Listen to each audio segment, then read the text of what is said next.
உங்கள் தந்தி1 தொலைக்காட்சியில் தினமும் ஒரு சர்ப்ரைஸ் மாலை 6 முதல் 7 மணி வரை காண தவறாதீர்கள். அதாவது இஸ்ரேல், ஹமாஸ், லெபனானில் இருக்கக்கூடிய ஹெஸ்புல்லா இப்பொழுது டைரக்டாக ஈரான் களத்தில் இறங்கியிருக்கிறது. இன்னொரு பக்கம் ஏமன் நாட்டிலிருந்து ஹூத்தி கிளர்ச்சியாளர்கள், இப்படியாக அந்த பிரதேசமே போர்க்களமாக காட்சியளிக்கிறது. ஈரான் நேரடியாக போரில் குதித்திருப்பது இது மற்ற நாடுகளையும் கவர்ந்தெழுக்குமா? இது ஒரு உலகப் போராக மாறுமா என்ற கேள்வி எல்லாம் இருக்கிறது. அது மட்டுமில்லை, ஈரான் நடத்திய தாக்குதலில் இஸ்ரேலில் எம்மாதிரியான சேதம் ஏற்பட்டிருக்கிறது, பதில் நடவடிக்கை இஸ்ரேல் என்ன எடுக்கப் போகிறது, இது போன்ற பல கேள்விகள் இருக்கின்றன. ஒவ்வொன்றாக விரைவாக பார்த்து விடுவோம். நமக்கு எல்லாருக்கும் தெரியும், இஸ்ரேல் ஹமாஸ் போர் ஆரம்பித்து 1 வருடம் ஆகிறது, 12 மாதங்கள் ஆகிறது. உயிரிழப்பு என்று பார்க்கும் பொழுது இஸ்ரேலில் 1150 பேர். அப்படியே நம்ம காசாவில் போனோம் அப்படின்னா 40,000 பேர் அதிகமாக அங்கே கொல்லப்பட்டிருக்கிறார்கள். அங்கே உயிரிழப்பு காசாவில் 41,700 பேர். சரி, இப்போ புதுசாக இஸ்ரேல் அதாவது ஈரான் நேரடியாக போர்க்களத்தில் குதிக்க காரணம் என்ன? ஹெஸ்புல்லா தலைவர் மற்றும் ஈரான் கமாண்டரை இஸ்ரேல் கொன்றுவிட்டது. இதனால் ஈரான் நேரடியாக போர்க்களத்தில் குதித்துள்ளது. இஸ்ரேல் மீது ஈரான் ஏவுகணை தாக்குதல் நடத்தியிருக்கு. வரைபடத்தை வைத்து நாம் தெளிவாக புரிந்து கொள்ளலாம். போர்க்களமானது, அதாவது ஈரான் என்று எடுத்துக்கொண்டால் இந்தியாவிலிருந்து இந்த டெஹரான் சுமார் 3800 கிலோமீட்டர் தூரத்தில் இருக்குங்க. அப்படியே இந்தியாவிலிருந்து, அது குறிப்பாக நம்ம தமிழகத்திலிருந்து சொல்கிறோம், தமிழகத்திலிருந்து இஸ்ரேல் சுமார் 5000 கிலோமீட்டர் தொலைவில் இருக்குது. சரி, இது ஒரு பக்கம். 2 நாடுகள், ஈரானுடைய அளவு எவ்வளோ பாருங்களேன். ஈரான் இந்த ரெட் கலரில் பவுண்டரி மார்க் பண்ணியிருக்கோம், எவ்வளோ பெரிய நாடு அப்படின்னு சொல்லி பாருங்கள். அப்படியே பக்கத்தில் வயலட் கலரில் இஸ்ரேலோட பவுண்டரியை மார்க் பண்ணியிருக்கோம், எவ்வளோ குட்டி நாடு அப்படின்னு சொல்லி பாருங்கள். இஸ்ரேலுக்கும் ஈரானுக்கும் எவ்வளவு தூரம், அதாவது டெஹரான்லேருந்து டெல் அவீவ் எவ்வளோ தூரம் அப்படின்னு சொல்லி கேட்டிங்கன்னா சுமார் 2000 கிலோமீட்டர். இந்த 2000 கிலோமீட்டரை தாண்டி மிசைல்கள், அதாவது ஏவுகணைகள் பறந்து சென்று இஸ்ரேலை தாக்கின. அந்த ஏவுகணைகள் ஈரான் நாட்டிலிருந்து புறப்பட்ட காட்சிகளை பார்த்து விடுவோம்.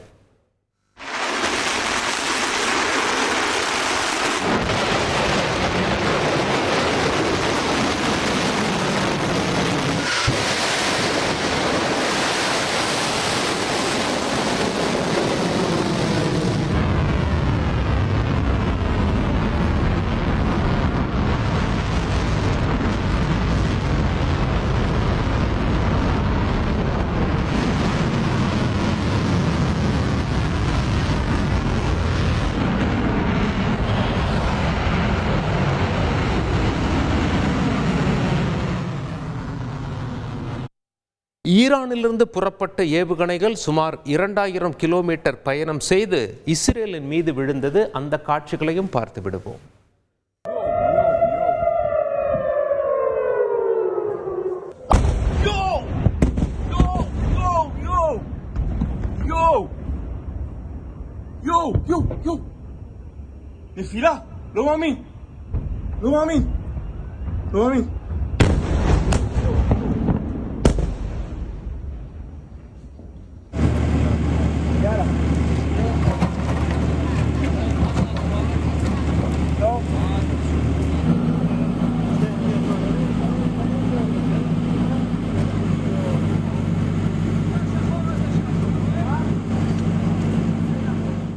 இஸ்ரேல் நாட்டில் மக்கள் ஆங்காங்கே பதுங்கு குழிகள், பங்கர்ஸை ஏற்படுத்தியிருக்கிறார்கள். ஒரு ஏவுகணை வருதுன்னா அவங்களுடைய ஏர் டிஃபென்ஸ் சிஸ்டம், அதாவது வான் பாதுகாப்பு சாதகம், ஏவுகணை வருது என்று ஒரு சைரனை கொடுத்துவிடும். எப்படி போலீஸ் சைரன் ஒலித்து கொண்டிருக்கிறது, அதுபோல சைரன் ஒலி எழுப்பும். எல்லாரும் போய் அந்த பங்கர்ஸ் உள்ள ஒளிஞ்சிப்பாங்க.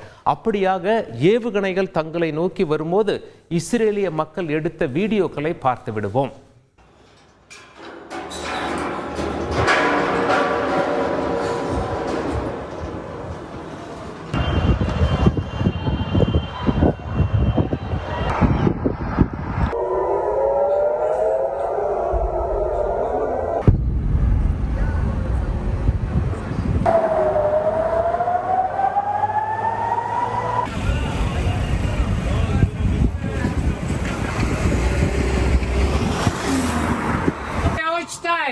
אחד נופל פה, זוז אחורה. זוז. וואו. מימון, אבל למה מימון נשאר? לא לסגור. בפנים כולם בחנו, זה לא רק...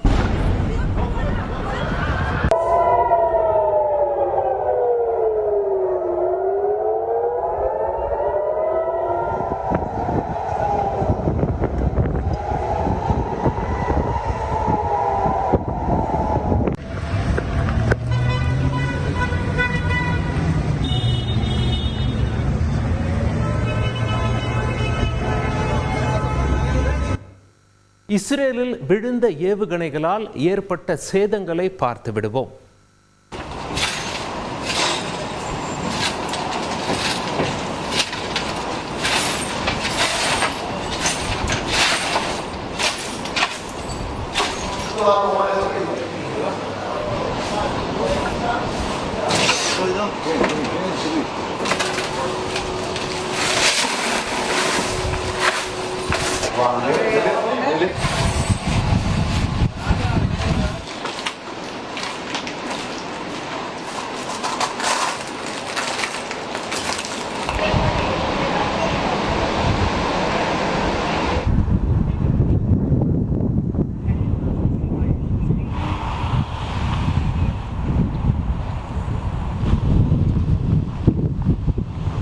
சுமார் 180 ஏவுகணைகளை ஈரான் இஸ்ரேலின் மீது வீசியுள்ளது.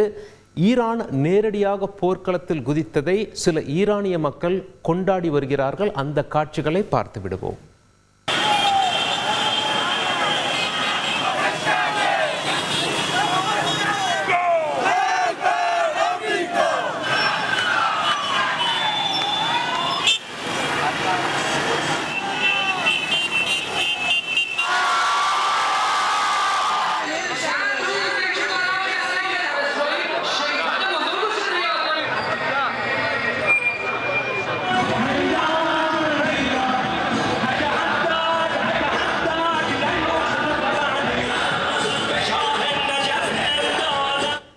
ஈரான் நேரடியாக போர்க்களத்தில் குதித்த அதே நேரத்தில் இஸ்ரேலுக்குள்ள மர்ம நபர் ஒருவர் துப்பாக்கி சூட்டில் இறங்கினார். 7 பேர் இதுவரை அந்த துப்பாக்கி சூட்டில் உயிரிழந்திருக்கிறார்கள். அந்த துப்பாக்கி சூடு நடந்து கொண்டிருக்கும் பொழுது அங்கு ஏற்பட்ட சலசலப்பு உங்கள் பார்வைக்கு.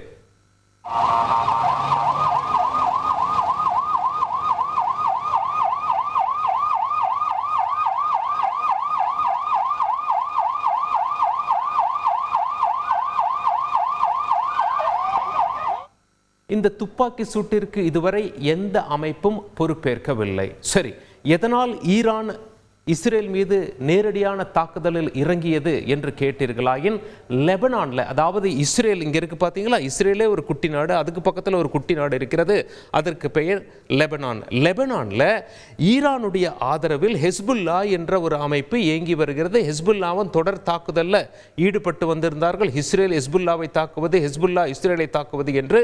இஸ்ரேல் என்ன சொல்லிட்டாங்க, இப்போ நாங்கள் கிரவுண்ட் லெவல் அஃபென்சிவ், அதாவது நாங்கள் தரை மார்க்கமாக ஊடுருவி தாக்க போகிறோம் லெபனான்ல ஹெஸ்புல்லாவை என்று அறிவித்து தரை மார்க்கமாக ஊடுருவினார்கள். ஹெஸ்புல்லா திருப்பி தாக்க, இவர்கள் ஹெஸ்புல்லாவை தாக்க, இரு தரப்பிலும் சேதம் நடைபெற்று வருகிறது.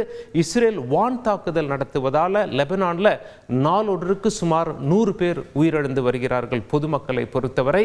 இவ்வாறு இருக்கையில் தான் இஸ்ரேல் நேரடி தாக்குதலை குதித்துள்ளது. லெபனான் மீது இஸ்ரேல் தாக்கும் அந்த காட்சிகளை பார்த்து விடுவோம்.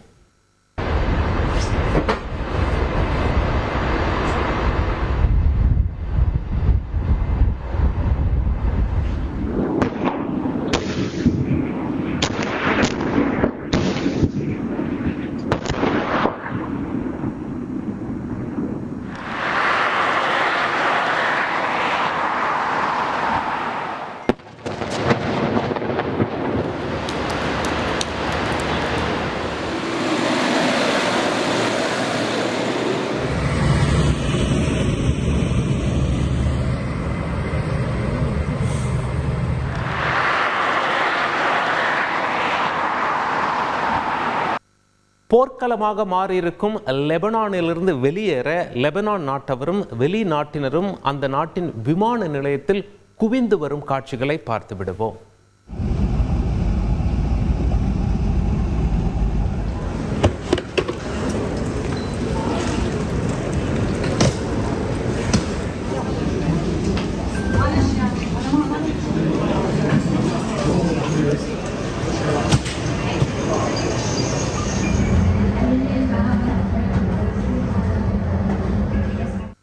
சவுதி அரேபியாவுக்கு கீழே ஏமன் என்ற நாடு இருக்கிறது. அந்த ஏமன் நாடு இந்த செங்கடலில் இருக்கும் இஸ்ரேலிய கப்பல்கள் மீது தாக்குதல் நடத்தி வருகிறது. இஸ்ரேலும் பதிலுக்கு அந்த ஹூத்தி குழுவினர் மீது தாக்குதல் நடத்தி வராங்க. இஸ்ரேல் ஏமன் நாட்டு மீது தாக்குதல் நடத்தும் காட்சிகளை பார்த்து விடுவோம்.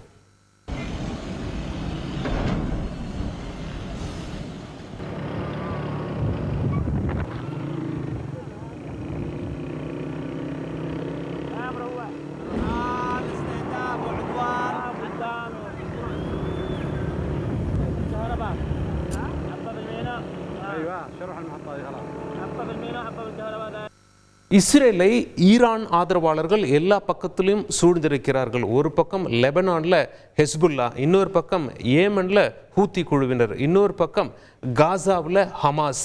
இப்படியாக இருக்கையில் ஈரான் நேரடியாகவே போர்க்களத்திற்கு வந்துள்ளது. காரணம், இஸ்ரேல் அந்த 3 குழுக்களையும் தாக்கி வருகிறது. இஸ்ரேல் குட்டி நாடு, ஈரான் பிரம்மாண்ட நாடு. இருப்பினும் இஸ்ரேல் அங்கே தாக்குதல் நடத்த காரணம் என்ன அப்படின்னு சொல்லி பார்த்தீங்கன்னா, இஸ்ரேலுக்கு முதுகெலும்பே அமெரிக்கா தான். அமெரிக்கா சொல்றாங்க, இஸ்ரேலை முழுமையாக பாதுகாப்போம், போர்க்களத்திற்கு இறங்க நாங்கள் தயங்க மாட்டோம், நாங்கள் இஸ்ரேலை பாதுகாக்க தயாராக இருக்கோம்னு சொல்லி அமெரிக்கா தன்னுடைய போர்க்கப்பலை மெடிட்டேரியன் கடல் ஆகட்டும், இந்த பக்கம் அப்படியே வந்தீங்கன்னா அரபிக் கடல் ஆகட்டும், அப்படியே சுற்றி தன்னுடைய ஆயுதங்களை நிலைநிறுத்தி இருப்பது குறிப்பிடத்தக்கது. இப்படியாக போர் மேகம் சூழ்ந்துள்ளது. போர் நிலப்பரப்பு நாளுக்கு நாள் இந்த பாலைவன பூமியில் அதிகரித்து கொண்டே வருகிறது. ஐநா பொதுச் செயலாளர் இஸ்ரேலுக்குள் நுழையக்கூடாது என இஸ்ரேல் பகிரங்க அறிவிப்பு செய்திருக்கிறது. காரணம், ஈரானை ஐநா பொதுச் செயலாளர் கண்டிக்கவில்லை, போர் பதட்டம் அதிகரிக்க கூடாது என்று மட்டும்தான் பேசியிருக்கிறார் என்று கூறி கண்டித்திருப்பது, உள்ளே வரக்கூடாது என்று உத்தரவிட்டிருப்பது குறிப்பிடத்தக்கது. உங்கள் தந்தி ஒன் தொலைக்காட்சியில் தினமும் ஒரு சர்ப்ரைஸ் மாலை 6 முதல் 7 மணி வரை காணத் தவறாதீர்கள்.